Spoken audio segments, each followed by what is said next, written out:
Tony, at long last we can end the speculation and talk about facts. 3 new signings. Yeah, I like it. I like the reality stuff rather than the speculation. Yeah, we made an announcement today in Ryan and Richard and David. So yeah, really pleased about all 3 of them. 2 young British players as well as somebody who's been in the British game for a long time, and so I'm happy about that. It helps them. We don't have to worry about players settling in, and they know how the English game works, and that's really important to us. So yeah, I'm excited about working with all of them. Quite unusual to announce 3 signings in one day, particularly 2 involving transfers. Yeah. No, the transfers just shows Simon Moran's commitment to the club, and once again he just he puts his money where his mouth is, and he's happy to pay transfers, and some clubs aren't, but Simon is prepared to, and it shows what sort of commitment he's got to the club and to the game. And they're 2 very talented young players with that we hope to have here for many years. So if you spread that investment over those years, it ends up not being as much, but that's what we're banking on, that they're going to want to spend the rest of their career here.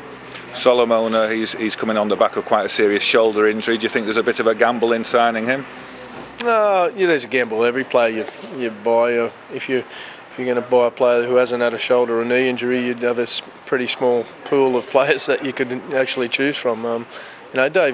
Dave's been playing a bit busted. He played on, at certain times when he was injured, and probably didn't do himself or his shoulder any help there.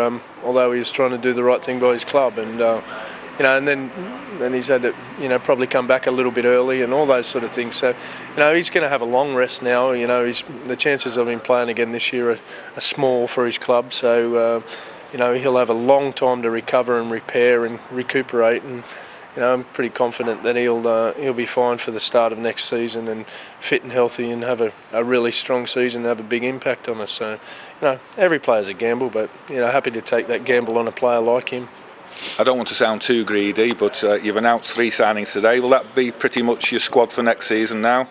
Yeah, in amongst some promotion from within and some young players, and we'll have some young players come through into our ranks as well. But yeah, that's our external signings are pretty well done for the year, which pleased about as well. Looking back at the Hull KR game, your thoughts on that? Yeah, disappointed with the result and the scoreline. Really proud of the commitment and the application, and the desire and some of our play. I thought some of our play was very good. We broke open the opposition very well, and created a lot of opportunities, and actually got a lot of easy yards. Or not easy yards, but we made it look easy. We made some really good attacking plays, but a few too many errors, and they exploited on a couple of those, and which probably flattered the scoreline a little bit, I think, in their favour. But a bit disappointed that the Mickey Himes' second try wasn't allowed. I think that would have taken us to 18-10, and maybe a different ball game. I'm not necessarily saying we would have won it, but 18-10 as opposed to a few minutes later we were 16-12 down. So it's a big turnaround, that.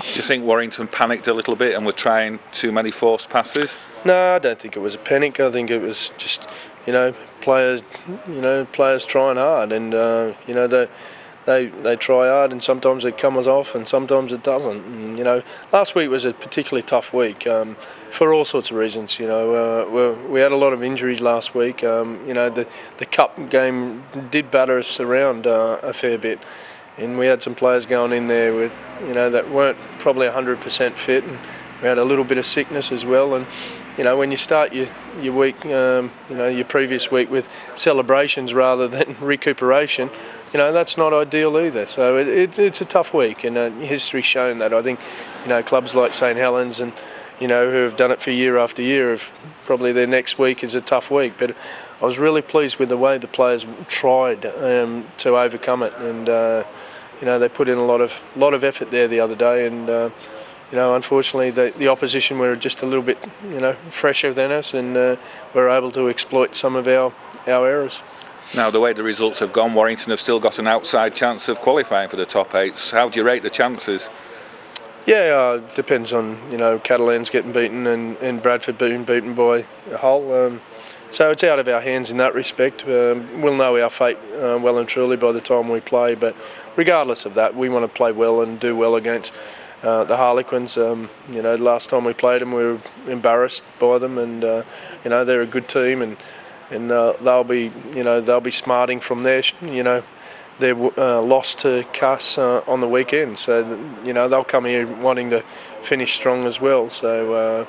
But we're being a home game. We want to reward our support that's been following us all year with a real solid, strong game to finish off here. Whether it's finished for the rest of the season, well, that's all in the hands of St Helens and Hull, really, before we even get a chance. Are you able to announce yet which players will be leaving the club at the end of the season? No, I'm not out publicly. Most of the players know, but there's one or two that I need to speak to, and so it'd be unfair to do it publicly. So we'll just leave that to another time. Okay, well, fingers crossed for the weekend, and hopefully we might get another interview in next week. That'd be great. Cheers, Tony.